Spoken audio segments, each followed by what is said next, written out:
Şimdi inançsızlığın şöyle bir zaafı var. İnançsızlıktaki söylemler bir yaratıcının yokluğuna delil olmuyor. Mesela bir soru soruluyor. Soruyu alıyorsun, anlamaya çalışıyorsun. Ama nasıl anlarsan anla, sorunun cevabında demek ki bir yaratıcı yok, çıkmıyor. Mesela örnekleyeyim, bir gün konuşmuştum bir tanesiyle. İnanmıyordu yaratıcıya. Dedi ya bu gezegenler neden böyle dedi. Dizilişini falan beğenmemiş. Buyur dedim sana vereyim yani. Sen nasıl dizmek istersin dedim. Ne bileyim ben dedi yani. Şimdi sen bilmiyorsun ama gezegenlerin dizilişinden memnun değilsin. Şimdi ortada bir memnuniyetsizlik var farkındaysanız. Bu ortaya çıkan memnuniyetsizlik veyahut memnuniyetsizliği içeren sorular şöyle bir elekten geçirildiğinde bir yaratıcının yokluğuna delil çıkmıyor bu sorulardan. Mesela şöyle düşünelim. Bir padişah zamanında yaşayan birisiniz. Öyle düşünün. Padişahın da bazı koyduğu kurallar var. Siz de padişahın o kuralları niye koyduğunun hikmetini anlamamışsınız. Mesela diyor ki akşam 8'den sonra evden çıkmayacaksınız diyor. Sen de diyorsun ki ya neden akşam 8'den sonra evden çıkmayalım ki? Bu çok mantıksız diyorsun mesela kendince. Sizce burada padişahtan memnuniyetsizlik mi var yoksa burada padişahın yokluğuna bir delil mi var? Memnuniyetsizlik var yani bu ifadeyi aldığında buradan padişahın yokluğuna delil çıkmıyor. Ya da dese ki mesela padişah artık keçi kesmeyeceksiniz, koyun keseceksiniz. Yeni kanunumuz bu dese. Biri de çıkıp dese ki ya arkadaş ben keçi etini çok severim. Ben niye koyun kesilecekmiş? Ben böyle bir kuralı kabul etmiyorum dese. Kuraldan memnuniyetsizliği padişah yok manasına çıkıyor mu sizce? Çıkmıyor. Demek ki söylemleri aldığınızda, söylemlere baktığınızda bir memnuniyetsizlik ifadesi var. Ama bu yaratıcının yokluğuna delil olmuyor. Bakın aynı söylemler. Yani neden yeryüzünde savaşlar oluyor? Neden sakat insanlar doğuyor? Sizce burada ne var? Memnuniyetsizlik var. Yani neden sakat çocuklar doğuyor? Neden ben yaşlanıyorum? Neden hasta oldum? Ya da çok sevdiğim filanca biri öldü gitti. Neden o öldü gitti? Bak burada ne var? Bir memnuniyetsizlik var. Yaratıcının hikmetini anlamadığından dolayı. Ama yaratıcının yokluğuna delil var mı? Yok burada. Değil mi? Şimdi ateizmin söylemlerine baktığınızda, inançsızlığın söylemlerine baktığınızda şöyle biraz onu elekten elediğinizde bütün ifadeler aslında bir memnuniyetsizliği gösteriyor. Yani o ifadeleri aldığında, alt alta yazdığında bir yaratıcının yokluğuna delil çıkmıyor. Bir gün bir tane arkadaş vardı, çok da eskiden tanıdığım bir arkadaş. Oturduk onunla belki 3 saat, 4 saat, 5 saat masada oturduk. O da inançsız ama tam inançsız, dibine kadar inançsız birisi. Konu 2 saat, 3 saat oradan dolaştı. En son dedi ki iyi de Mehmet dedi. Madem öyle dedi, bu yeryüzünde savaşlar oluyor değil mi dedi. Evet oluyor dedim. Yaratıcı dedi bu savaşların olmasına, mazlumların zarar görmesine niye müsaade ediyor dedi. Dedim ki dur bakayım orada. Sen 3 saatlik konuşmanın hiçbir yerinde yaratıcının varlığını kabul etmiyorsun. Zekatta kabul etmiyorsun. Namazda kabul etmiyorsun. Oruçta kabul etmiyorsun. Kullukta kabul etmiyorsun. Kur'an'da kabul etmiyorsun. Peygamberlikte kabul etmiyorsun. Ne oldu da şimdi savaşlara konu gelince sen yaratıcıyı konuya kattın ki dedim. Sen inanmıyordun zaten. Şimdi inanmıyormuşçasına devam edelim konuşmaya. Yeryüzünde dedim zulüm var mı? Var. Senin itikadına göre Allah var mı? Yok. Kim yapıyor dedim bu zulümleri? İnsanlar yapıyor dedi. Zalim insanlar var. Tamam şimdi yaratıcıyı tekrar ortama koyduğunda gene zalimler yapıyor.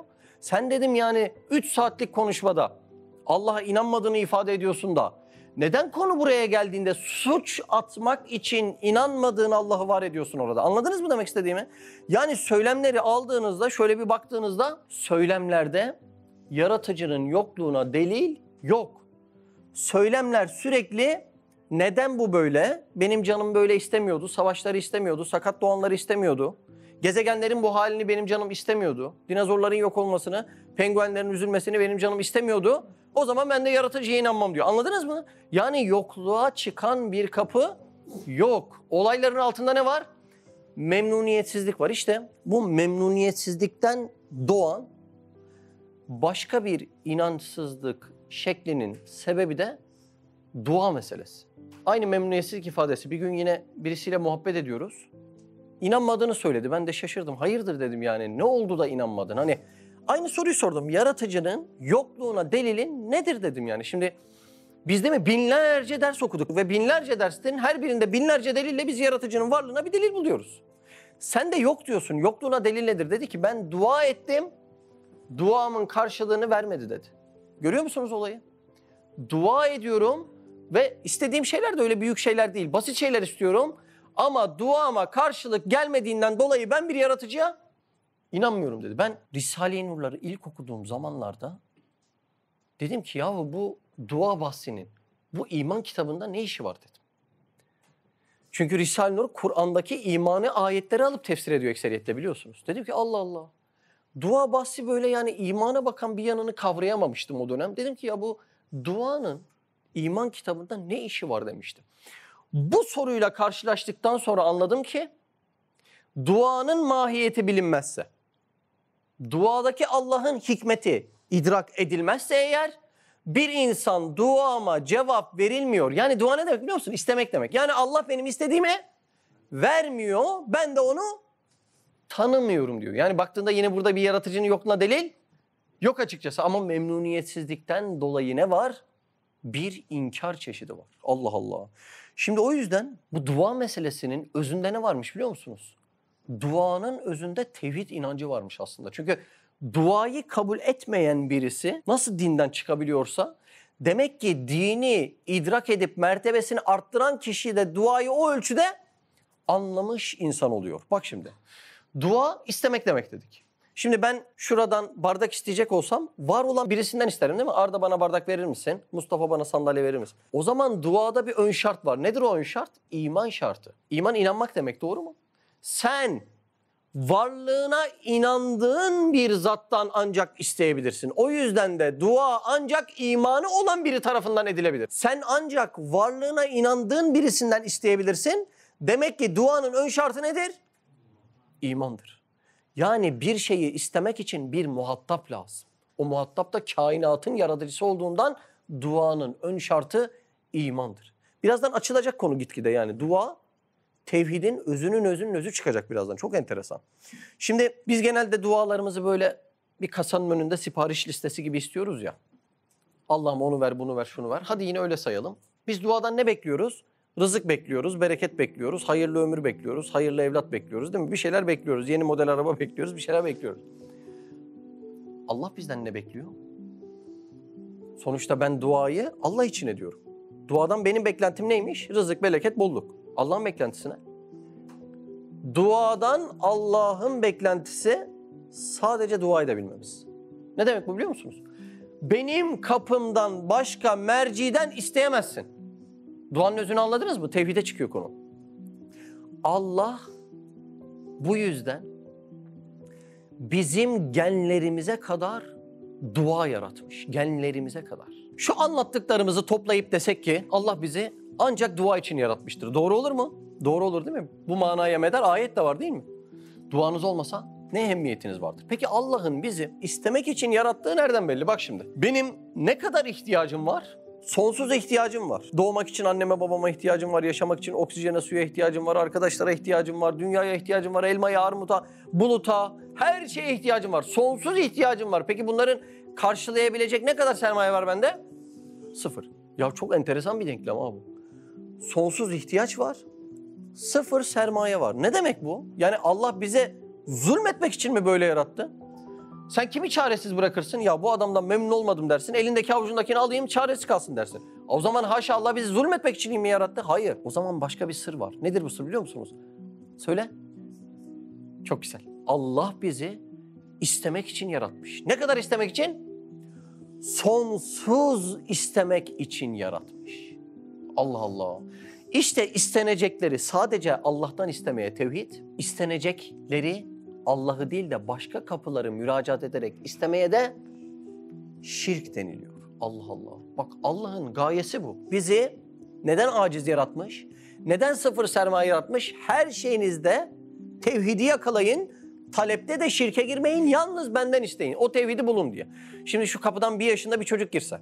Elde de tesbih Külhan Bey gibi. Yakışır mı? Yakışmaz. Niye yakışmaz? Söyle. Aciz. Bak niye yakışmıyor çocuğa? Çünkü çocuk aciz. Çocuğa ne yakışır?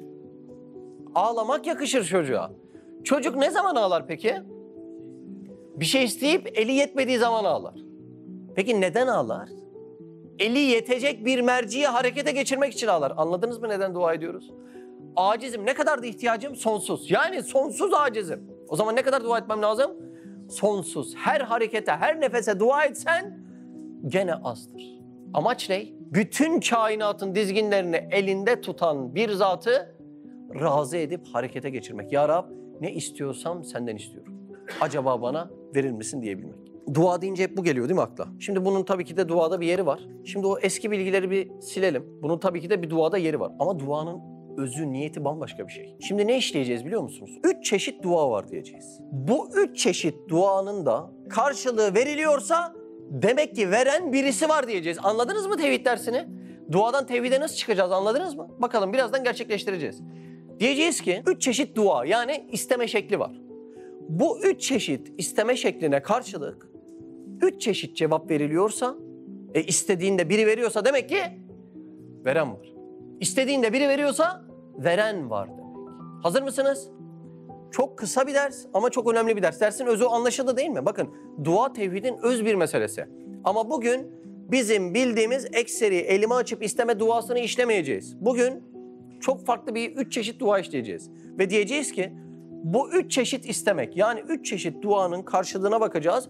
3 çeşit verilmek varsa, 3 çeşit istiyorsun, 3 çeşit veriliyorsa demek ki veren var diyeceğiz. 33. söz, 4. pencere. Bakın tevhid delili ha. Allah'ın var ve bir olduğunun delilini konuşuyoruz. İstidat lisanıyla bütün tohumlar tarafından, burada kesiyorum cümleyi. Birinci dua çeşidi neymiş? İstidat lisanıyla dua.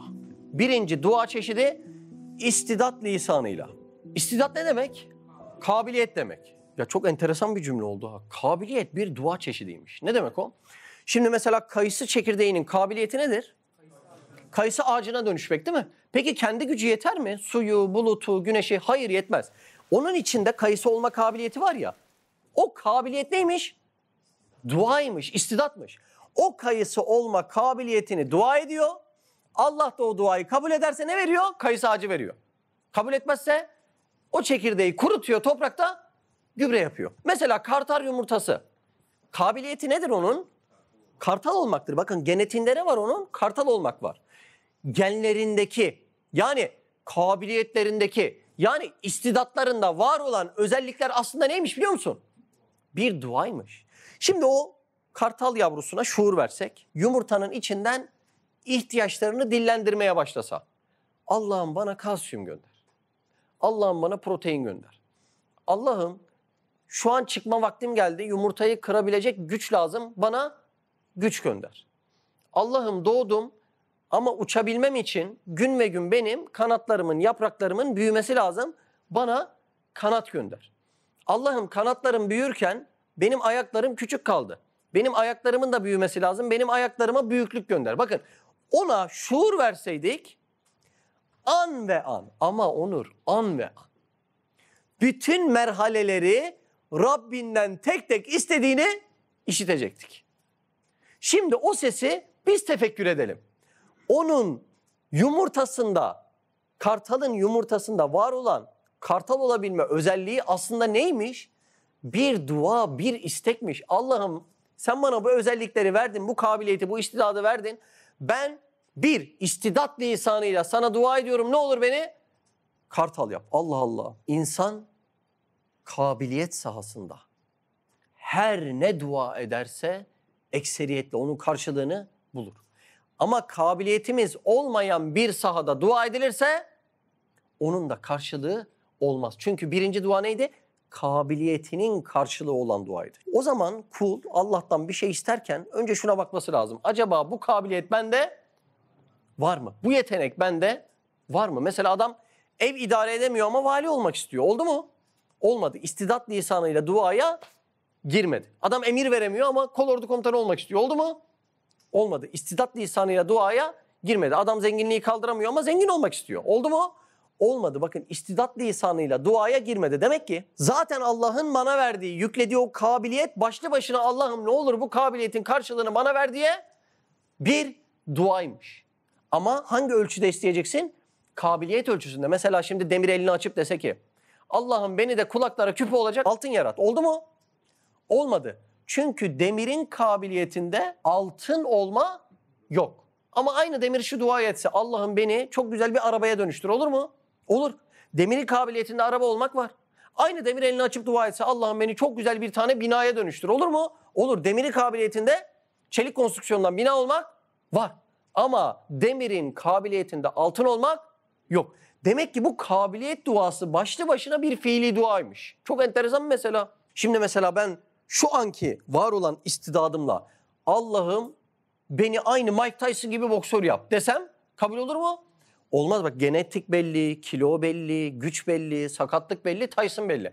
Demek ki istidat lisanıyla duadan önce insan kabiliyetlerine bakacak. Bakın Messi bu duayı etti. Ya da bilmem ne bir voleybolcu bu duayı etti. Çok iyi balık pişirebilen bir lokantacı bu duayı etti. Allah o istidadı vermiş. Öyle istidat meselesi. Bazısının elinde altın versen yenmiyor ya, yenmiyor. Adamın kabiliyeti yok ona. Demek istidat lisanıyla dua varlık sahasında geri çevrilmeyen bir duaymış. Allah Allah, çok enteresan.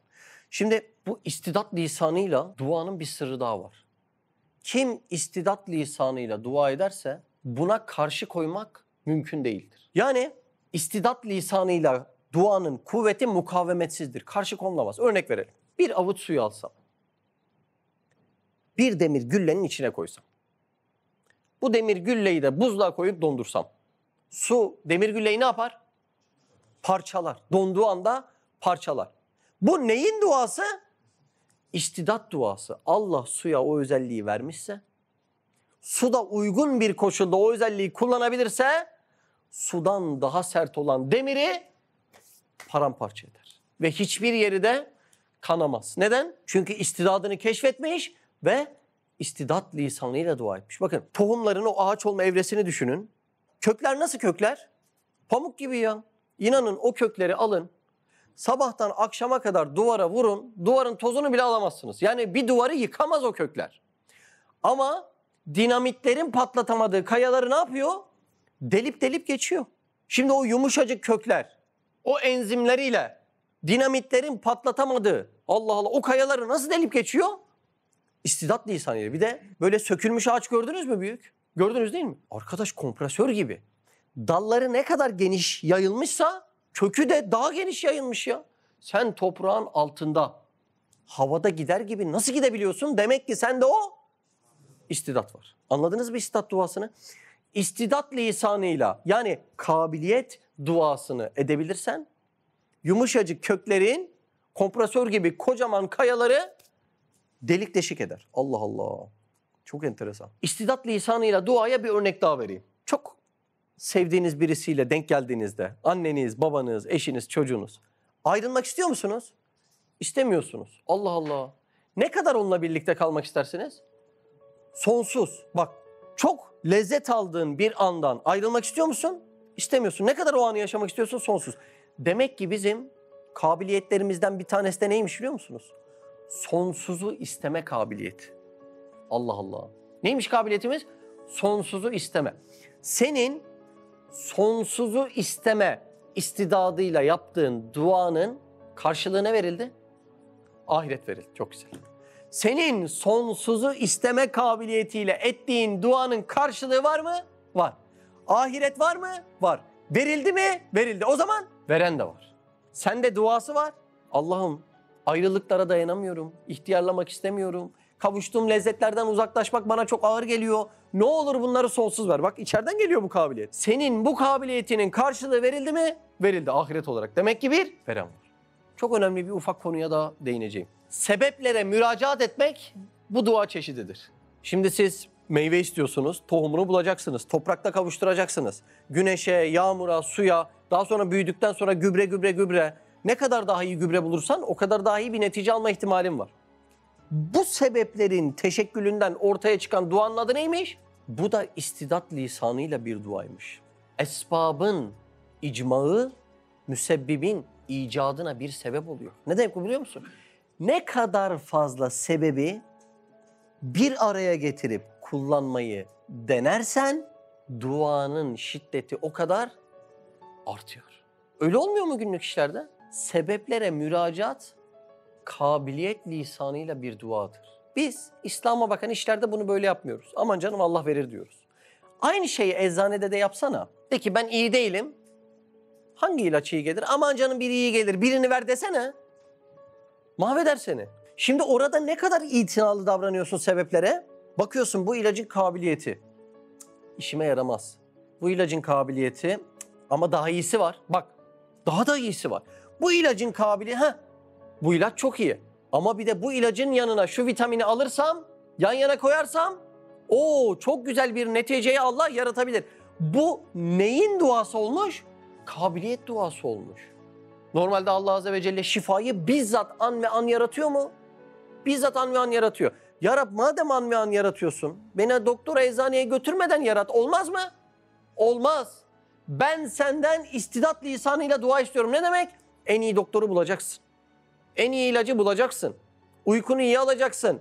İşte o yarana iyi bakacaksın. Bilmem ne, bilmem ne, bilmem ne. Bunların neticesinde büyük ihtimalle ben o sebeplerin birleşmesinden gelen duayı kabul ederim. Sebeplere müracaat neymiş görüyor musunuz?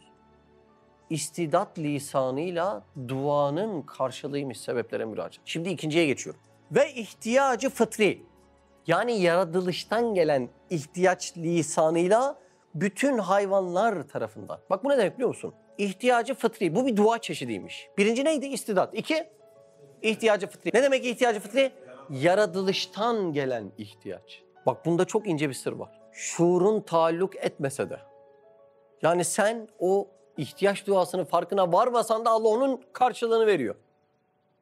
Konumuz oydu zaten değil mi? Bir dua çeşidi var.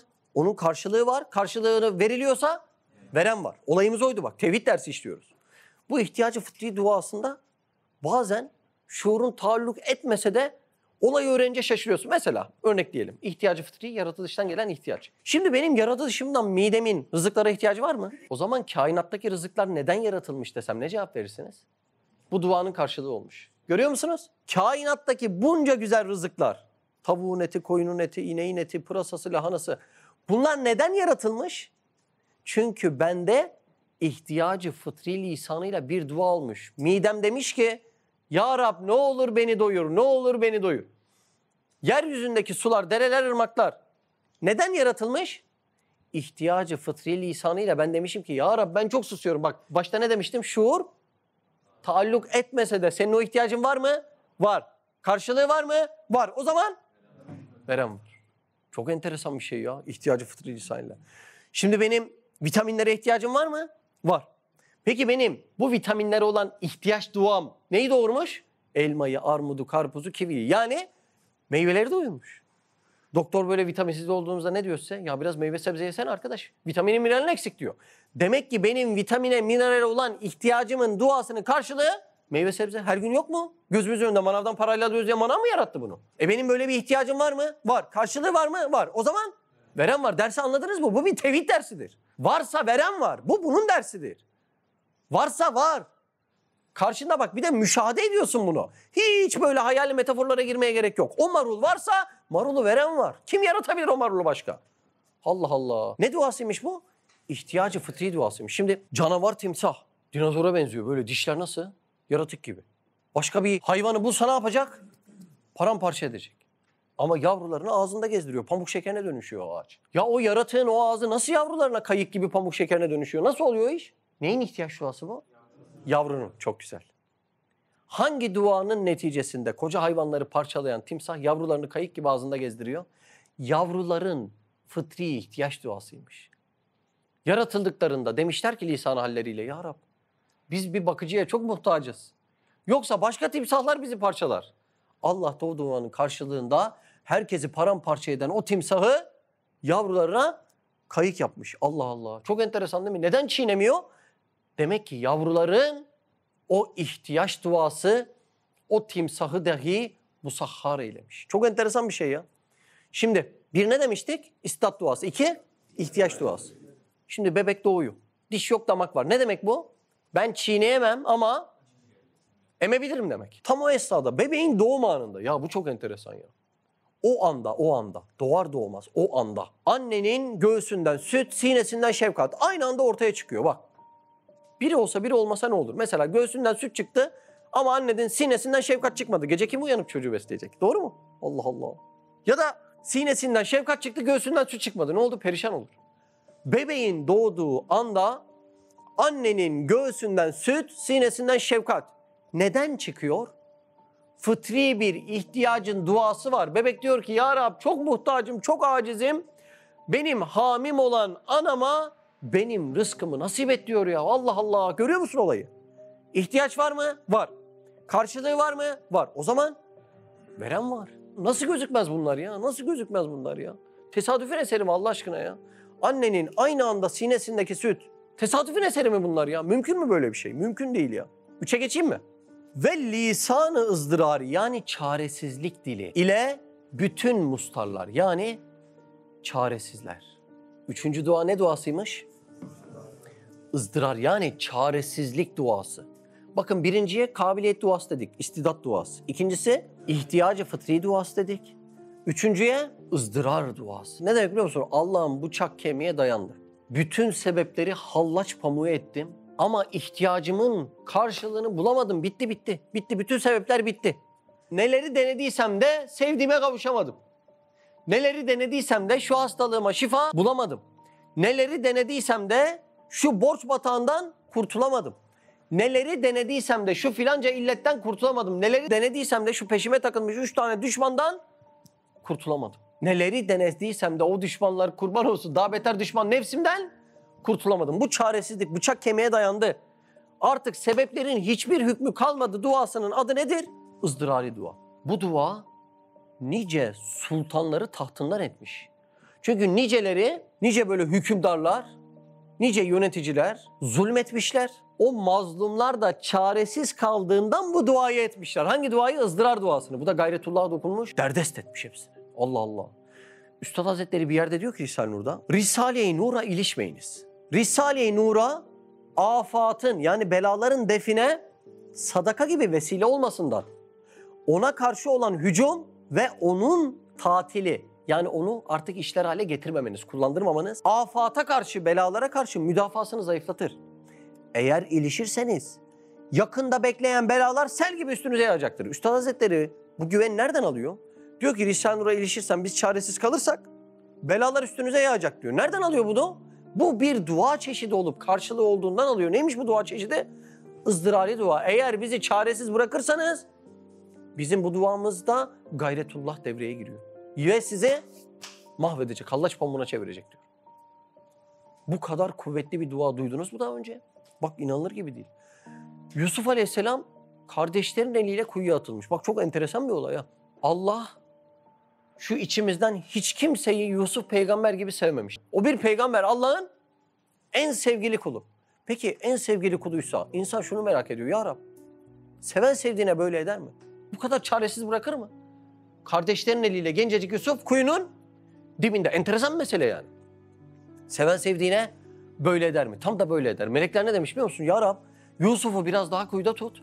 Onun inlemelerinden gelen duadan aldığımız lezzeti daha önce hiçbir şekilde almadık. Yani o çaresizliğin ettiği duada sadece karşılık yok. Bir de inanılmaz bir mertebe var. O kuyudan çıktı Mısır'a, aziz oldu. Anladınız mı çaresizlik duasının karşılığını? Yani şu üçünden bir ihtimal, en kuvvetlisi, yani biz en kuvvetlisi üçünün birleşimi diyeceğiz birazdan. Ama üçünü ayrı ayrı değerlendirirsek şu ızdırari dua gibi bir dua mümkün değil. Çünkü Allah'tan başka müracaat edilen hiçbir şey kalmamış. Mesela Allah'ın bir şeye ihtiyacım var deyince dayısı da düşünülmüyor. Dayı da gitmiş. Allah'ın bir şeye ihtiyacım var deyince gömleği satarım diye düşünmüyor. O da gitmiş. O demek ha, çaresizlik duası artık çalacağım kapı kalmadı, bıçak kemiğe dayandı demek. Allah Allah. Allah Azze ve Celle bu ızdırari duaya çok önem veriyor bir kul için. Neden biliyor musunuz? Çünkü bir kul çaresiz kalınca onun içinden bir sır çıkacak. O çıkan sır kulluğun özü olacak. Şimdi mesela bir adam çok güzel bir yemek yapar. Siz derseniz ki ya bu yemeğin ben biliyorum içeriklerini, menemenin nasıl yapıldığını biliyorum ama bu yemeğin sırrı nedir dersiniz. Sen o yemeğin sırrını bilmedikten sonra neyini bilirsen bil, onu öyle lezzetli yapamazsın. İşte kulluğun sırrı nereden çıkıyor biliyor musunuz? Çaresiz kaldığınızda çıkıyor. İşte kuyudaki Yusuf'tan ne çıktı aslında? Kulluğun özünün sırrı çıktı, inkişaf etti. Bu yüzden de Allah Azze ve Celle bu sır çıksın diye bu ızdırari şeklinde gelen duaya çok önem veriyor. Şimdi Allah dünyada dayandıklarımızın çürük olduğunu anlayalım diye çok musibet gönderiyor bize. Var mı burada musibet gelmeye? Var mı? Mümkün değil mi? Her gün hiç beklemedik bir şeyle uğraşıyoruz. Neden Allah Azze ve Celle bunu gönderiyor? Dayandıklarımızın çürük olduğunu anlayalım. Tamam, anladım ya Rab. Amaç nedir? Sadece Allah'a güven. Amaç ne burada? Sadece Allah'a güven. Peki bir insanın Allah'a güvendiğinin alameti nedir? Şimdi ben dilimde desem ki tamam ya Rabbi ben sadece sana güveniyorum. Oldu mu? Dilde herkes söylüyor, münafık da söylüyor. Bu olmadı. Bir insanın Allah'a güvendiğinin alameti nedir? Bütün güvendiklerini Allah yolunda feda etmesidir. Allah öyle istiyor biliyor musun? En sevdiğini istiyor. En sevdiğini bana feda edeceksin ki en çok beni sevdiğine öyle inanayım. O musibetler, belalar niye geliyor biliyor musun? Allah'tan başkasına güvenmeyelim. Ondan da gayrı güvendiğimiz ne varsa elimizde feda edelim. Feda ederken de en sevdiğime feda ediyorum diyebilelim. Allah Allah. Bunun neticesinde ne çıkacakmış? Izdırari bir dua çıkacakmış. Çaresizlik duası. Allah'ım bu çöp hükmündeki sebepleri atıyorum. Yalnız senden istiyorum. Karşılığı nasıl olacakmış böyle bir duanın? Allahu alem aynı ile karşılığı olacak. Biz şimdiye kadar bir konuda çaresiz kalıp Allah'a yakardığımızda hep tahminimizin üstü bir neticeyle karşılaştık. Ve gördük ki bu duaların ekserisi ızdırari duaymış. Allah Allah. Eğer bu duanın sırrını anlayamasa biri akşama kadar Allah'ı bulamamış halde kapı kapı gezer durur. Evet. 33. söz 4. pencere. İstidat lisanıyla bütün tohumlar tarafından ve ihtiyacı fıtri lisanıyla bütün hayvanlar tarafından ve lisan ızdırarı ile bütün mustarlar tarafından edilen duaların makbuliyetidir. Şimdi gördünüz mü? Bu 3 dua birleşince ne oluyormuş?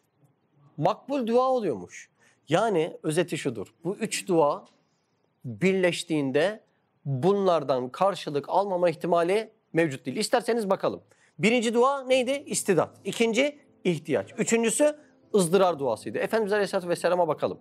Birinci dua, istidat duası var mı? Olmaz mı? Peygamberliğin bütün özellikleri en âlâ mertebede Efendimiz Aleyhisselam'da var. İkincisi ihtiyaç. Peki ihtiyaç var mıydı? Olmaz mı? 600 yıl peygamber gelmemiş. İnsanlar maneviyata aç. Bunun da karşılığı oldu mu? Oldu. Üçüncüsü neydi? Izdırar duası. Ana yok, baba yok, akrabalar arka çıkmıyor, düşmanlar her köşede. Sizce bu ızdırar değil de nedir? İşte bu 3 dua Efendimiz Aleyhisselatü Vesselam'da birleşince ortaya ne çıkmış biliyor musunuz? İslam çıkmış işte. Bu 3 dua birleşirse bundan alacağın karşılığı hiçbir dil sana ifade edemez. Allah Allah. Üstad Hazretlerine bakalım mı? 1. İstidat. Üstad Hazretleri Kur'an'ı anlamaya ve anlatmaya çok kabiliyetli bir zat olarak yaratılmış. Doğru mu? İstidat var mı? Var. İkincisi ihtiyaç. Osmanlı yıkılmış, herkes dine saldırmış. İhtiyaç var mı? Var. Üstad gibi birisine çok ihtiyaç var. Üçüncüsü ızdırari dua. Belki 9-10'lu yaşlardan sonra köyden ayrılıp bir daha evine dönmemiş, ana baba yüzü görmemiş. İdam sehpalarında, mahkemelerde, 19 defa zehirlenmelerde, hem de kaç mahkeme biliyor musun? 1800 tane mahkemeden geçmiş. Şimdi bu zat mazlum değil de kim mazlum? Bu zat çaresiz değil de kim çaresiz? Ama bu 3 dua birleşince ortaya ne çıkmış biliyor musunuz? Bu dava çıkmış işte.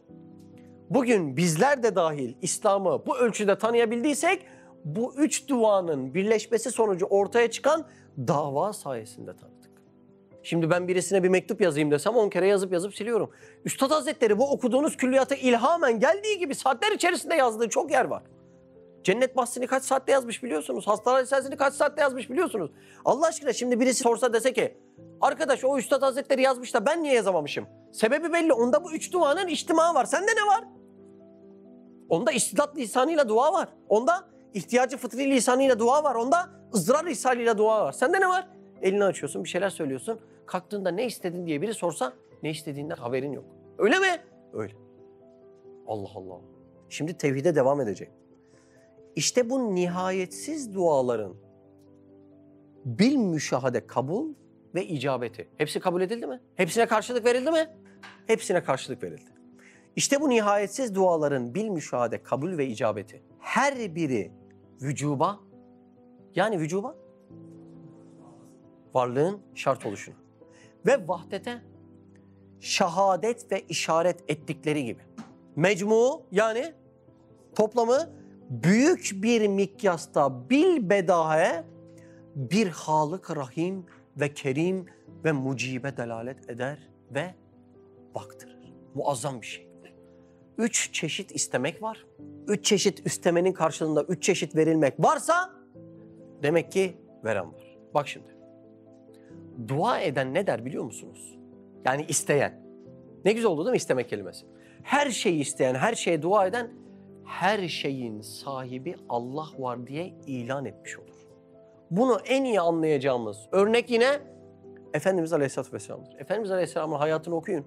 Her anında dua var. Ama her anında cübbesini giyiyor, dua ediyor. Terliğini giyiyor, dua ediyor. Affedersiniz lavaboya giriyor, tuvalete giriyor, dua ediyor. Çıkıyor, dua ediyor. Yemeğe başlıyor, dua ediyor. Yola gidiyor, dua ediyor.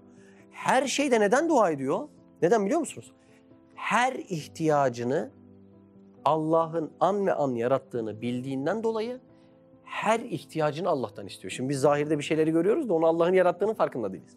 O her ihtiyacını an ve an Allah'ın yarattığını bildiğinden her anı dua ile geçiyor. Bu neyin işaretidir? Tevhidin işareti.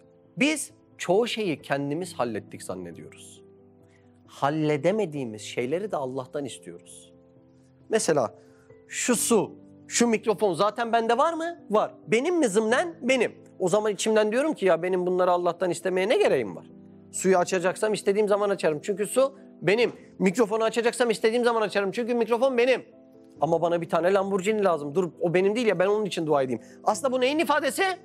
Bu bir şirkin ifadesi. Ancak tevhidi anlayan, her şeyin ama her şeyin an ve an Allah'ın elinden yaratıldığını anlayan birisi her şey için Allah'a dua eder.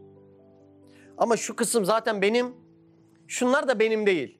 Benim olanlara niye dua edeyim? Ben daha henüz bana vermediklerine dua edeyim diyen birisi de tevhidi anlamamış, şirk bataklığında yüzüyor demektir. O yüzden her meseleyi an ve an yaratan Allah'ı tanıdıysan her anı da ondan istemek lazım. İstemeye ne demiştik? Dua. Ha işte. Duan varsa duyan da vardır.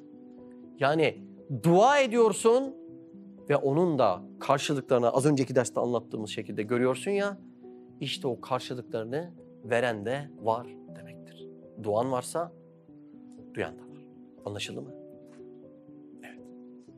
Subhaneke la ilme lena illa ma allamtena inneke entel alimul hakim ve ahiru davana elhamdülillahi rabbil alemin. El Fatiha.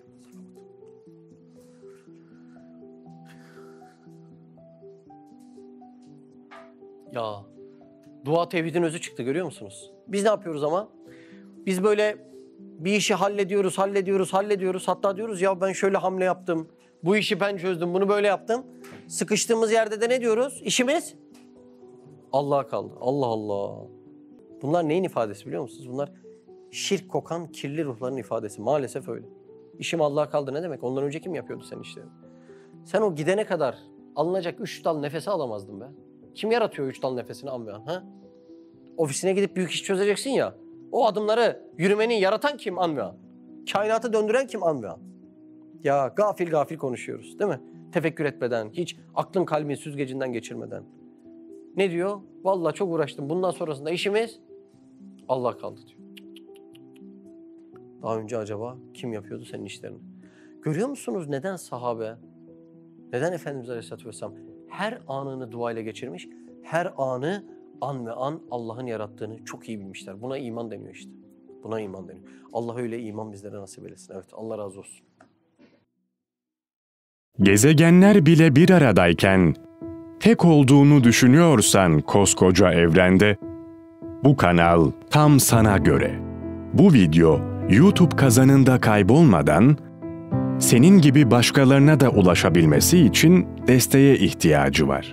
Her abone, bir kırgın yüreğe daha ulaşmayı sağlayacak.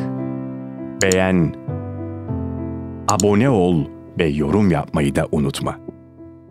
Siz de Hayalhanem İstanbul ve diğer tüm projelerimize destek olmak için buradaki linke tıklayarak online bağışta bulunabilir veya aşağıdaki iletişim numaralarından bizlere ulaşabilirsiniz.